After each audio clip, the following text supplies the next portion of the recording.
അതേസമയം ഇതിനകത്ത് സംഭവിച്ച ഒരു കാര്യം, അമേരിക്ക നമ്മളെ കോപ്പി അടിച്ചു എന്നുള്ളതാണ്. ഭാരതത്തെ കോപ്പി അടിച്ചു. നമ്മളാണ് ഈ ആണവായുധങ്ങളെ ആണവായുധത്തിൽ തൊടാതെ നിർവീര്യമാക്കുന്ന പരിപാടി ഓപ്പറേഷൻ സിന്ദൂറിൽ ഡെമോൺസ്ട്രേറ്റ് ചെയ്തത് നമ്മളാണ്. ആണവായുധത്തിൽ തൊട്ട് കഴിഞ്ഞാൽ റേഡിയേഷനാകും, പ്രശ്നമാകും. എന്നാൽ ഇതിൻ്റെ ഓപ്പറേഷൻ ബ്ലോക്ക് ചെയ്യുകയും വേണം.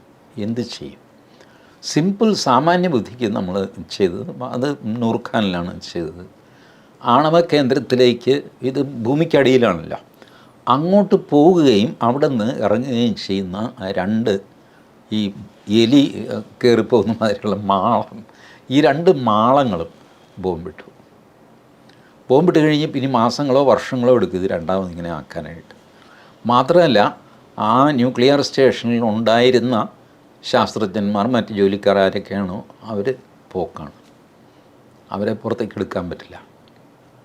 അപ്പോൾ ഈ സംവിധാനമാണ് ഫോർഡോയിൽ അമേരിക്ക ചെയ്ത്. ബങ്കർ ബസ്റ്റർ ബോംബ് എന്ന് പറഞ്ഞാൽ അവർ ചെയ്തത് എന്താ, ഒരു എൻട്രൻസും ഒരു എക്സിറ്റും ഉണ്ടായിരുന്നു.